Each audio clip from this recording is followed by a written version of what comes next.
Tere, mina olen Hanna ja tervitan teid Põhja-Inglismaalt Yorgist.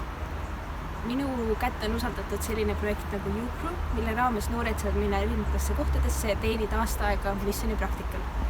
Ja ka sellel aastal on minul võimalus nautida täiesti teise riigi jõule.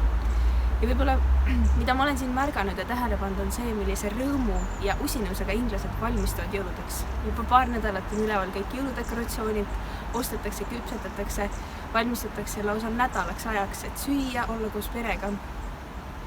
Võib-olla mida sellest kaasa võtta on see rõõm ja valmidus ja usinus valmistuda ja just kiriku ja usu mõttes valmistuda Jeesuse sünniks ja lugeda ja olla Jumalaga ja tõesti nautida seda aega ja saada sellest aru, mis on see aeg, mis on meile kingitud ja mis on selles kõiges oluline.